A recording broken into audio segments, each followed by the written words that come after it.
Welcome to Swastika classes. Please come, join us and enhance your knowledge. कक्षा 10 में अब हम शुरू कर रहे हैं अध्याय 13 पृष्ठीय क्षेत्रफल और आयतन। ये समझने के लिए आपको पता होना चाहिए पृष्ठ क्या है, क्षेत्रफल क्या है, आयतन क्या है। वापस हम वही शुरू से टर्मिनोलॉजी पे जाते हैं। सबसे पहले आप बताइए कि विमा क्या है। हमारे पास कौन सी आकृतियां हैं जो एकविमीय हैं, द्विविमीय हैं या त्रिविमीय हैं।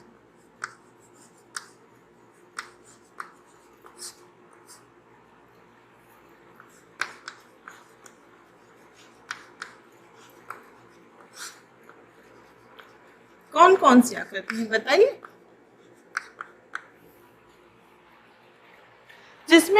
जिसको बताने के लिए हमको खाली एक ही इकाई की आवश्यकता होती है, वो एक विमीय में आते हैं। जैसे रेखाखंड, क्या है ये? रेखाखंड। इसको बताने के लिए हमको सिर्फ लंबाई चाहिए।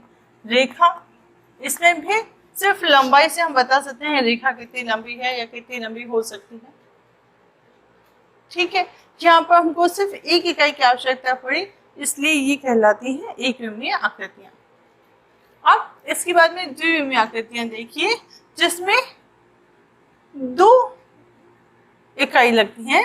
जैसे वर्ग, इसमें हमारे पास लंबाई भी है और चौड़ाई भी है।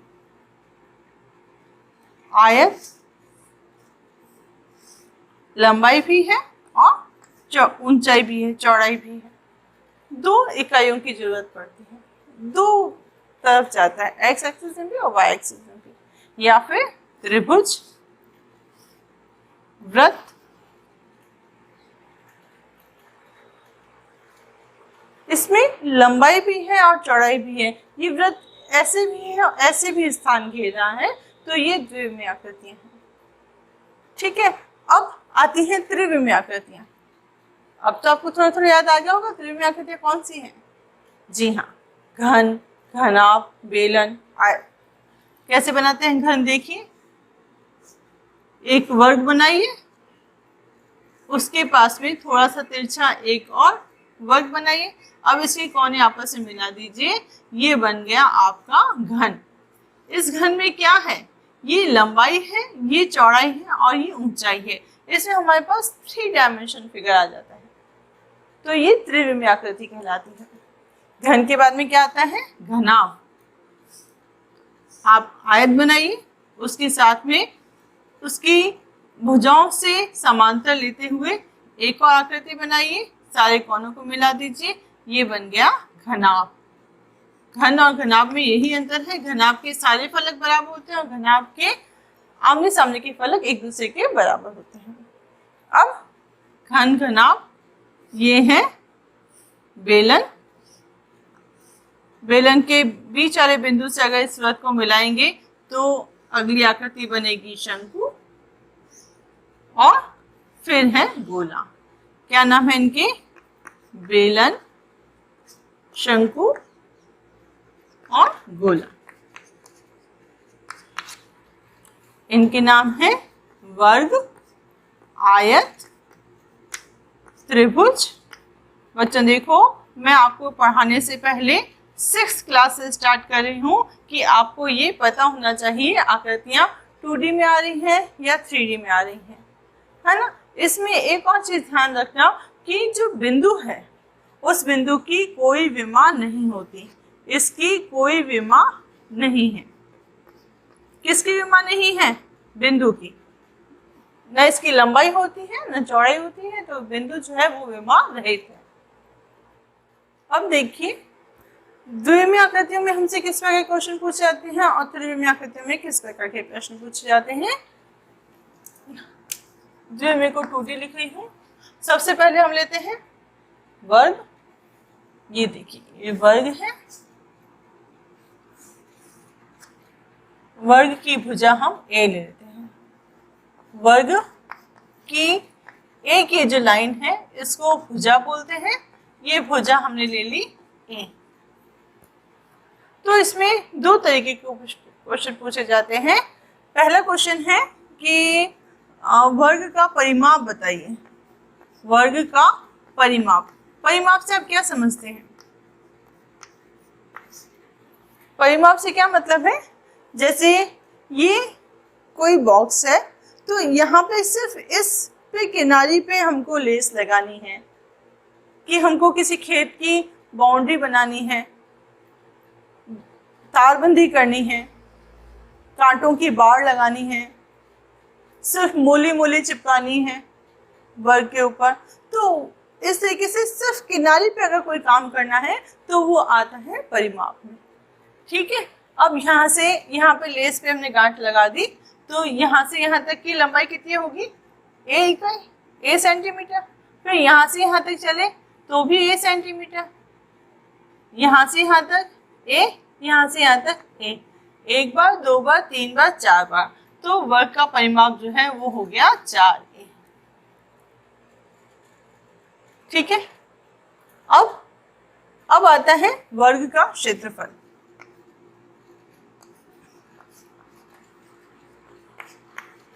क्षेत्रफल से आप क्या समझते हैं?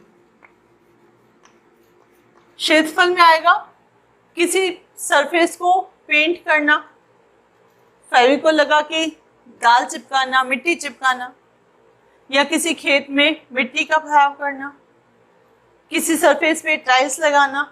इस तरह के जो क्वेश्चन पूछे जाते हैं उन सब में क्षेत्रफल काम में आता है। अब बताइए क्षेत्रफल कैसे है? मैंने इस पर फेविकोल लगा दिया और मिट्टी चिपकाने लग रही हूँ, तो मैं यहाँ से यहाँ तक शुरू करती हूँ। कहाँ तक पहुँची? ए तक। फिर इसको यूँ भरते भरते भरते भरते हम वापस पहुँचे, तो यहाँ से ए तक पहुँचे और यहाँ से ए तक पहुँचे, तो ए गुणा ए, वर्ग का क्षेत्रफल हो जाएगा ए गुणा ए, यानी भुजा का वर्ग।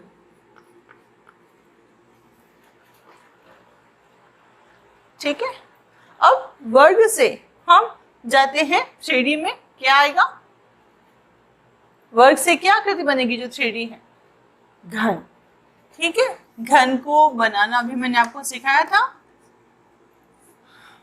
इसमें भी प्रत्येक भुजा ए है,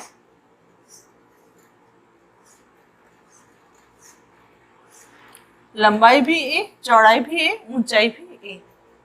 ठीक है, अब इसमें क्या पूछेंगे? देखो, घन में आपको खासियत बताती हूँ। घन में किनारे कितनी हैं? कितने किनारे हैं? एजेस बोलते हैं, एजेस हैं, बोलिए। 4 नीचे के, 4 ऊपर के और 4 साइड वाले, टोटल 12 किनारी हो गई 12। अब शीर्ष, शीर्ष किसे कहते हैं? देखो बच्चों, किनारी किसे कहते हैं? जहां 2 फलक मिलते हैं वो ये किनारी कहलाती है। जहां 3 फलक मिलते हैं, ये एक फलक, ये दूसरा फलक और ये तीसरा फलक, ये तीनों फलक जहां मिलते हैं वो कहलाता है शीर्ष। और जिस पर अपन इसको रख सकते हैं वो कहलाता है फलक। तो इसमें शीर्ष कितने हैं? 4 नीचे के कोने और 4 ऊपर के कोने, कुल कितने हुए? 8। और फलक, फलक हमारे पास आए 6। ठीक है, ये तो घन की आकृति की एक्सप्लेनेशन है। अब क्या पूछा जाएगा? एक पूछते हैं संपूर्ण पृष्ठीय क्षेत्रफल। घन का संपूर्ण पृष्ठीय क्षेत्रफल, यानी कोई घन है, उस पर आपका कागज चढ़ाना है, कपड़ा चढ़ाना है, इस तरीके से पेंट करना है, तब हमको संपूर्ण पृष्ठीय क्षेत्रफल चाहिए।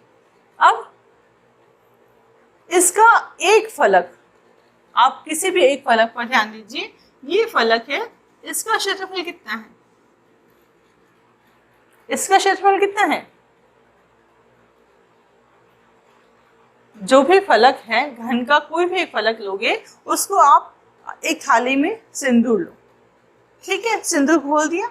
अब वो जो पासा है या चौका डब्बा है, जो भी घन है, उसको आप उसमें डिप करो और फिर किसी कागज पर रख के देखो क्या आकृति बन रही है? वर्ग, है ना। वर्ग का क्षेत्रफल कितना निकाला अपन ने? भुजा स्क्वायर। तो यहाँ पर कितने फलक हैं?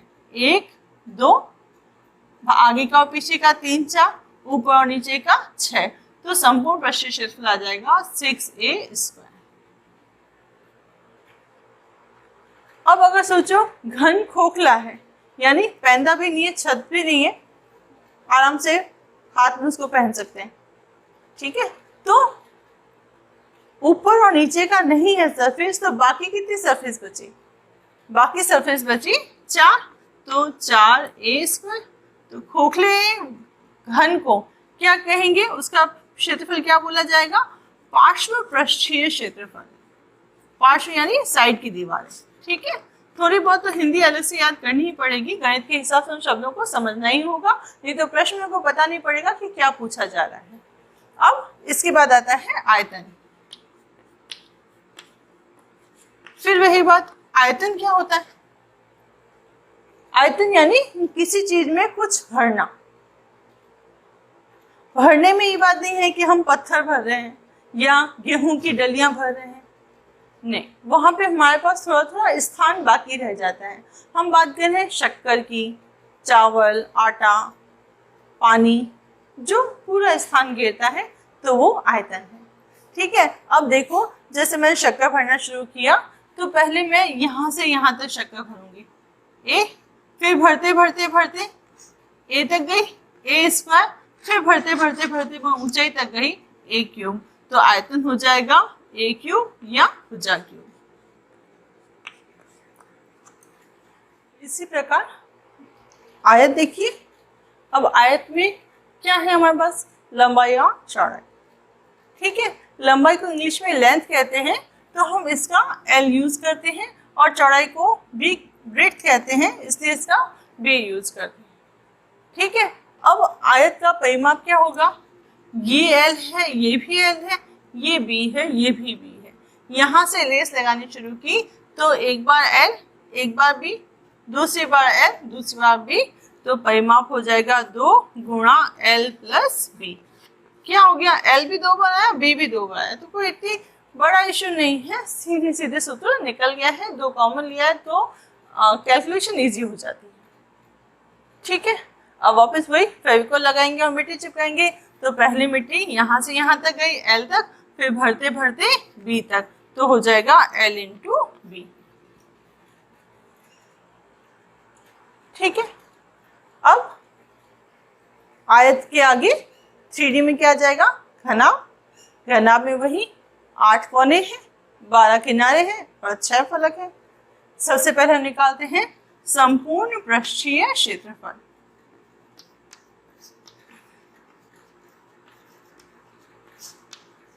घनाभ का संपूर्ण पृष्ठीय क्षेत्रफल। अब बताओ इसमें कितने पृष्ठ हैं? 1 2 3 4 5 और 6। कौन कौन से पृष्ठ समान हैं? किन किन पृष्ठों का क्षेत्रफल समान आएगा? साफ दिखने में पता पड़ रहा है कि जो बॉटम है, जो पैंदा है और जो छत है, इनका क्षेत्रफल समान है। आगे और पीछे वालों का समान है और दाएं और बाएं वालों का क्षेत्रफल समान है, ठीक है। अब यहाँ पे दिख देते हैं, ये है लंबाई, ये चौड़ाई और ये ऊंचाई। ऊंचाई को कहते हैं हाइट। ऊंचाई को इंग्लिश में बोलते हैं हाइट, तो इसलिए इसका H काम में लेते हैं, ठीक है। अब आप नोट कर लीजिए। अब देखिए संपूर्ण पृष्ठीय क्षेत्रफल में पहले हम लेते हैं पैंदा, क्या है? लंबाई और चौड़ाई, तो L इंटू B, ठीक है। ऊपर और नीचे के क्षेत्रफल हो गए, लेकिन ऊपर का और नीचे का तो 2 हुए ना, ये तो हमने 1 लिखा है, तो हम यहाँ पर 2 से गुणा कर देते हैं, ठीक है। अब दाएं बाएं के लिए लेते हैं B गुणा H, तो ये B गुणा H हुआ। ये क्षेत्रफल इस क्षेत्रफल में जोड़ना है, ठीक है। अब आगे और पीछे के, तो L इंटू H, ये आयत दिखाई दे रहा है ना, इस आयत की लंबाई L है और चौड़ाई h है, तो इसका हो जाएगा h इंटू एल। ये सब जोड़ेंगे तो घनाभ का संपूर्ण पृष्ठीय क्षेत्रफल आ जाएगा। अब क्या होता है, ये समझने में तो ठीक है, लेकिन करते टाइम हम मिस्टेक कर देते हैं। L की जगह B लिख दिया, B की जगह H लिख दिया, कोई 2 बार गुणा हो रहा है तो मिस्टेक हो जाती है। यहाँ आपको ब्रैकेट्स का ध्यान रखना है। पहले आपको ब्रैकेट वालों को गुणा करना है, पहले 2 के जोड़े गुणा होंगे, फिर तीनों को जोड़ेंगे, उसके बाद में 2 से गुणा करेंगे, तो घनाभ का संपूर्ण पृष्ठीय क्षेत्रफल हमेशा सही आएगा, है ना। इसको याद करने का तरीका कैसे है, इनको एक सर्कल में लिखिए, एल बी और एच, एल बी और H, L B B H H L, कभी मिस्टेक होगी नहीं इसको लिखने में, ठीक है। अब आयतन घनाभ का पार्श्व पृष्ठीय क्षेत्रफल, पहले पार्श्व लिख देते हैं फिर आयतन करेंगे। पार्श्व पृष्ठीय क्षेत्रफल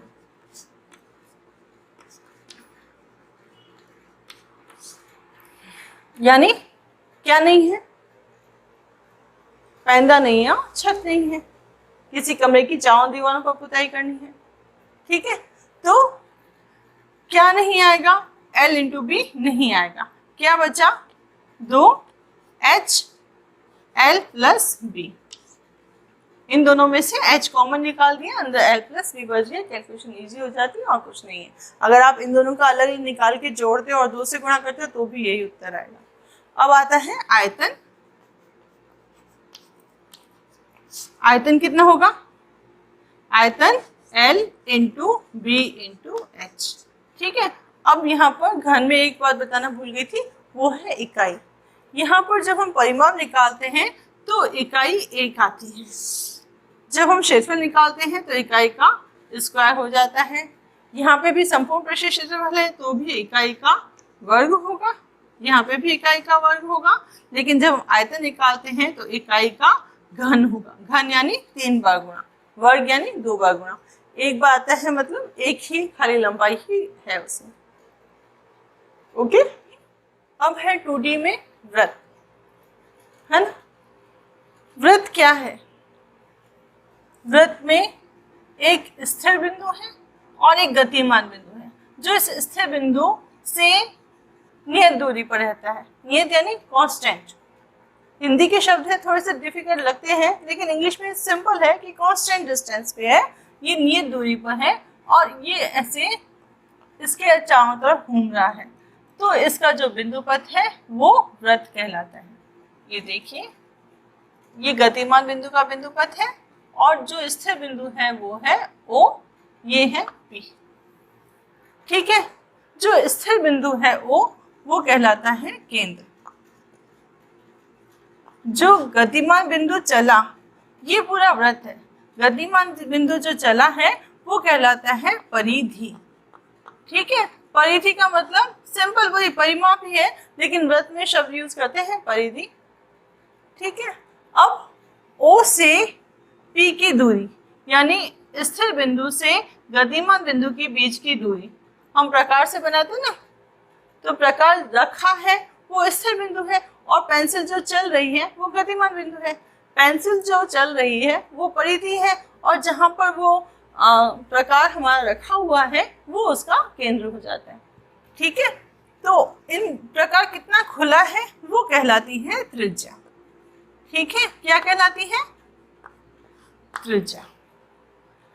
अब यहाँ पर हमारे पास लंबाई है, चौड़ाई है, लेकिन इसको बनाने के लिए जो चीज चाहिए वो सिर्फ एक ही है और वो है त्रिज्या, है ना। तो अब हम इसकी परिधि यानी लेस की बात करते हैं, तो परिधि आ जाती है 2πr, ठीक है। और क्षेत्रफल, क्षेत्रफल में यही इकाई 2 बार आएगी, यही चीज 2 बार गुणा होगी यानी πr²। r क्या है, त्रिज्या, ठीक है। अब इसके बाद देखिए गोला, गोले में क्या है, गोले को भी बताने के लिए 3D में हम बना तो सकते नहीं है, तो हम इसको हल्का सा शेड कर देते हैं, ये बन गया गोला। गोले का संपूर्ण पृष्ठीय क्षेत्रफल निकालना है,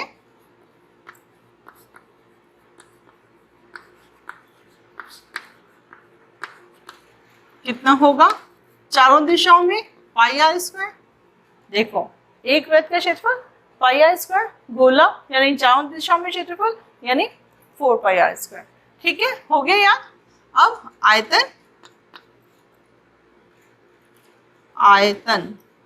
आयतन हो जाएगा इसका 4/3 पाई आर क्यूब।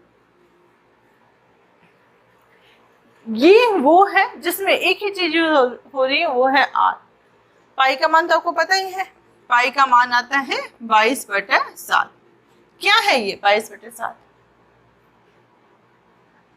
हमारे जो गणितज्ञ थे उन्होंने अलग अलग व्रत लिए, बहुत सारे व्रत, कोई छोटा कोई बड़ा, कोई उससे बड़ा कोई उससे बड़ा। फिर इस परिधि को नापा, थोड़ा थोड़ा सा इंच टेप रख के इसकी परिधि को नापा, और फिर यहाँ से लेके यहाँ तक की दूरी को नापा, जहाँ पर केंद्र बीच में आ रहा है ये लंबी दूरी को नापा। तो इस परिधि में जब भी इस व्यास का भाग लगाया, व्यास यानी व्यास है 2 त्रिज्याओं के बराबर, तो जब भी परिधि में व्यास का भाग लगाया हमेशा उनको एक ही अचर प्राप्त हुआ 22/7। उसका नाम इन्होंने रख दिया पाई। अगर 22 में 7 का भाग लगाएंगे तो हमको एक संख्या मिलती है 3.14, जो प्रश्न के अकॉर्डिंग हम यूज करते हैं। ठीक है, अब आता है अर्धगोला। अर्धगोला यानी बॉल को काट दिया, ठीक है, कटोरी या फिर मंदिर के गुंबद, है ना, ये सब किस में आते हैं? अर्धगोले में। अब देखो ये अर्धगोला है तो ऊपर से तो हमको ऐसा दिखाई देगा, लेकिन हम मंदिर का नीचे का हिस्सा देखते हैं तो हमको थोड़ा सा वृत्त की जैसे दिखाई देता है। कटोरी को अपन साइड से देखेंगे ना तो है वो राउंड, लेकिन वो साइड से दिखेगी तो थोड़ा इलिप्टिकल शेप ले आती है, तो इसको अपन को इस तरीके से बनाना पड़ेगा। हाँ, यहाँ पर इस केंद्र से यहाँ तक की दूरी तो आर है ही है, ऊपर से यहाँ तक की दूरी ये भी आर ही है, त्रिज्या ही तो है। ठीक है, ये अर्धगोला आपको समझ में आ गया। अब अर्धगोले का वक्र पृष्ठीय क्षेत्रफल, वक्र पृष्ठ यानी सिर्फ ये वाला वक्र पृष्ठीय क्षेत्रफल, ये पूरा वक्र पृष्ठ है, ये आधा है, तो इसका मान सिर्फ हमारे पास आ जाएगा 2 पाई आर स्क्वायर। ठीक है, अब सोचो ये कोई खिलौना है जिसमें नीचे वाली सतह भी पूरी पैक है, यानी वो आती ना एक और कॉर्क की बॉल, उसको काट दो बीच में से तो अंदर से भरा हुआ होता है। मोतीचूर का लड्डू आधा तोड़ा तो भरा हुआ है। तो इस तरीके से इसका संपूर्ण पृष्ठीय क्षेत्रफल क्या हो जाएगा? संपूर्ण पृष्ठीय क्षेत्रफल में ये भी आएगा हिस्सा और ये वाला हिस्सा भी आएगा। ये कितना हो जाएगा बोलो? लड्डू का ये वाला हिस्सा जो दिख रहा है वो है क्या? वृत्त। एक वृत्त है, एक वृत्त का क्षेत्रफल पाई आर स्क्वायर, और ये वक्र पृष्ठ है, इसका हमने निकाला 2 पाई आर स्क्वायर, तो संपूर्ण पृष्ठीय क्षेत्रफल 3 पाई आर स्क्वायर है, इसके अलावा कुछ नहीं। ठीक है, अब अर्धगोले का आयतन, आधा लड्डू कितने का हुआ? इसका अर्धगोले का आयतन पूरे गोले से आधा होगा, यानी 1/2 गुणा 4/3 पाई आर क्यूब। कितना हो गया? 2 से 2 कट गया, 2/3 pi r cube. 2 pi r square, 4 pi r square, 4/3 pi r cube, फिर आधा इसका 2 पाई आर स्क्वायर और 2/3 पाई आर क्यूब। कुछ कठिन नहीं है, सब याद हो जाता है। वो 3 पाई आर स्क्वायर स्पेशल कंडीशन है जब हमारे पास नीचे की सरफेस भी होती है तब। बस अब 3 डायमेंशन फिगर में आगे आते हैं बेलन, शंकु। अब बेलन में देखिए, जैसे गेहूं की टंकी है, ये बेलन है, तो ये वाला पृष्ठ जो है वो वृत्त है, है ना। गेहूं की टंकी में देखो नीचे व्रत होता है, उसका ढक्कन होता है, ये भी व्रत है। अब कर्व सरफेस, जैसे ये कागज है, मैं इसका बेलन बनाती हूँ। करते हैं, जब टंकी बनाते हैं तो ट्रकों में बड़ी बड़ी टीन की या एल्यूमिनियम की शीट्स आती हैं, लोहे की चादरें आती हैं बड़ी बड़ी। उन चादरों को मोड़कर इस तरीके से टंकी बनाई जाती है, फिर उसमें पैंदा और ढक्कन जोड़ा जाता है तो टंकी बन जाती है। अब देखो ये बेलन है, दिखाई दे रहा है, बेलन है। अब इस बेलन में क्या है, ये वाला जो ऊपर का हिस्सा है ये व्रत है, ये वाला हिस्सा छोड़ूंगी तो खुल जाएगा, ये वाला हिस्सा व्रत है, ठीक है। तो व्रत में ये किनारी क्या है, व्रत की किनारी, व्रत की परिधि। अगर इस टंकी में ये व्यास है तो इसमें सेंटर से इधर तक की दूरी त्रिज्या होगी, तो ये जो परिधि है वो होगी 2πr। अब इस शीट को, ये इस बेलन की ऊंचाई है, ये जो दिख रहा है ना ये वाला हिस्सा, ये बेलन की ऊंचाई है, और ये ऊपर और नीचे के इसके पैंदे और ढक्कन हो गया। ढक्कन की त्रिज्या r है तो इसकी परिधि 2πr होगी। ये देखो यहाँ पर जहाँ पे मैंने हाथ रखा है वो 2πr है, और ये वाला जो पकड़ रही हूँ वो h है, ठीक है। ये 2πr है और ये h है। ये आपको आयत नजर आ रहा है, ये क्या था, ये बेलन का वक्र पृष्ठ था, जिसमें ऊपर की किनारी हमको मिली 2πr और यहाँ वाली किनारी मिली h। तो अब बताओ ये क्या हुआ, ये है बेलन का वक्र पृष्ठीय क्षेत्रफल, बेलन का वक्र पृष्ठीय क्षेत्रफल।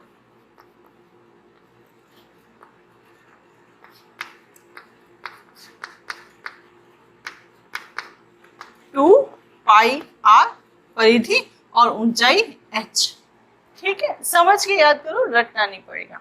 अब इसके बाद में इसके आधार का और ढक्कन का दोनों का क्षेत्रफल कितना हुआ, बेलन का वृत्त पृष्ठीय क्षेत्रफल, जो वृत्त बने हुए हैं उसका पृष्ठीय क्षेत्रफल कितना आया, ठीक है। इस तरीके से लिखते हैं, कितना आया 2πr²। तो बेलन का संपूर्ण पृष्ठीय क्षेत्रफल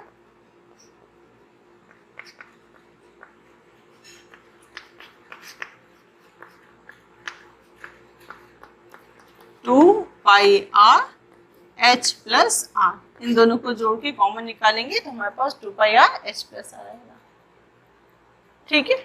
अब आता है बेलन का आयतन। तो बताओ बेलन के पैंदे का क्षेत्रफल कितना है। वही फेविकोल लगा के मिट्टी बिछानी है।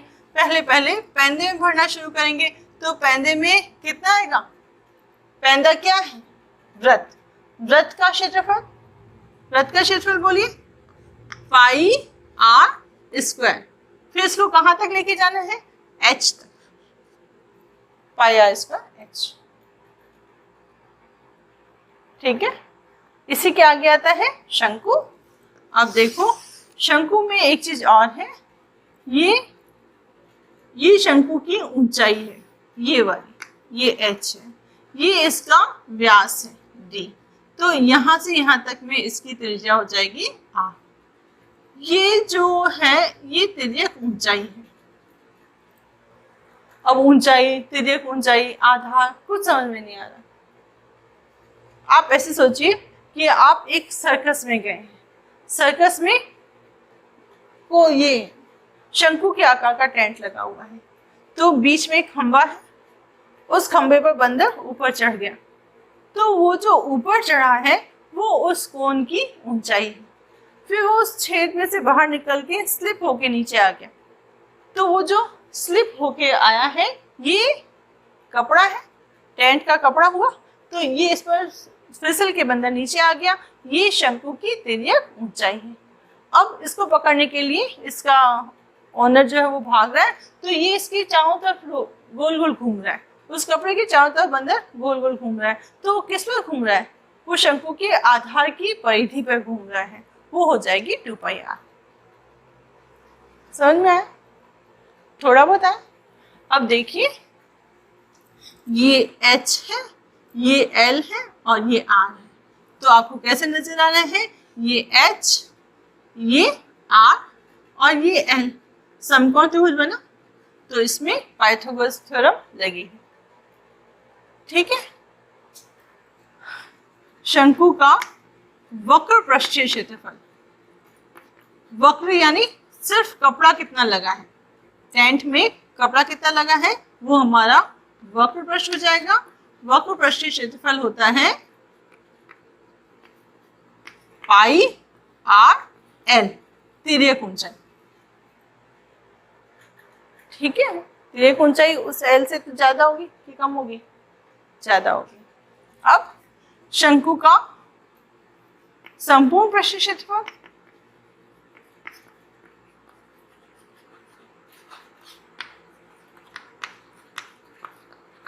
क्या होगा? पाई आर एल प्लस आर। ठीक है। और इसका आयतन, आयतन के लिए एक इंटरेस्टिंग पॉइंट ये है कि अगर हम बेलन बनाते हैं, है ना, इस बेलन का सेंटर पॉइंट लेते हैं और इसको परिधि से मिलाते हैं, तो ये 1 2 3 हिस्से हो रहे हैं। हमने बेलन उसी ऊंचाई का शंकु बना के अलग अलग उसमें मिट्टी भर के उनका आयतन निकाल के देख लिया, तो शंकु का आयतन बेलन के आयतन का 1/3 होता है, अपने आप निकलता है। ठीक है। तो शंकु का आयतन बेलन के आयतन का 1/3 है। ये पाई आर स्क्वायर h है, इसका 1/3 करेंगे तो शंकु का आयतन निकल जाएगा। ठीक है। अब त्रिविमीय आकृतियों में नई आकृति आती है। देखो, हमने वृत्त का क्षेत्रफल कर लिया, यानी थाली हो गई, अर्धगोला कर लिया, कटोरी हो गई। अब क्या बचा? गिलास, है ना। ग्लास क्या है? ग्लास कोन को काटे, अगर ये कोन है, इसको अगर हम यहाँ से कट कर देते हैं तो हमको जो आकृति मिलती है वो कहलाता है शंकु का छिन्नक, यानी शंकु का कटा हुआ भाग। अब इस कटे हुए भाग में हम क्या करते हैं, ये देखो, ये इसकी तिर्यक ऊंचाई है। बड़ी वाली त्रिज्या r1 ले लेते हैं, छोटी त्रिज्या r2, ये इसकी ऊंचाई है h, है ना। शंकु का छिन्नक, फ्रस्टम ऑफ कोन बोलते हैं इसको। इसका वक्र पृष्ठीय क्षेत्रफल,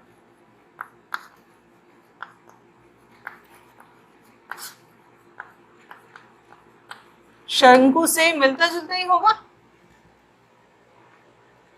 शंकु का क्या है? पाई आर एल, है ना। तो यहाँ पे हम पाई लेंगे, एल लेंगे, आर की जगह करेंगे r1 प्लस r2। ठीक है। इसका संपूर्ण पृष्ठीय क्षेत्रफल, संपूर्ण पृष्ठीय क्षेत्रफल में कुछ नायाब चीज नहीं होने वाली है। ये पाई आर एल तो आएगा ही आएगा, pi L r1 plus r2, ये तो आना ही आना है। इसके साथ में आप ये वाला हिस्सा लेंगे, क्या है ये? पाई r1 स्क्वायर और पाई r2 स्क्वायर। बस पूरे छिन्नक का संपूर्ण पृष्ठीय क्षेत्रफल हो गया। अब आते हैं आयतन की बात। आयतन, शंकु का आयतन बेलन के आयतन का 1/3, तो 1/3 तो आएगा ही आएगा। पाई आर स्क्वायर एच, एच है। अब आर स्क्वायर की जगह हम क्या लिखेंगे? r1 square plus r2 square plus r1 r2 का गुणा। ठीक है, हो जाएंगे सूत्र। यहाँ पर L क्या है? यहाँ पर L जो आ रहा है वो क्या आएगा? √h square plus r1 minus r2, यानी दोनों त्रिज्याओं के अंतर है उसका वर्ग करके फिर इसमें रखना है, तो हमको L मिल जाएगा। जब तक सूत्र याद नहीं होंगे आपको इस प्रश्नावली के प्रश्न समझ में नहीं आएंगे, इसलिए पहले सारे सूत्रों को एक बार समझ के याद करना बहुत जरूरी है। Thank you.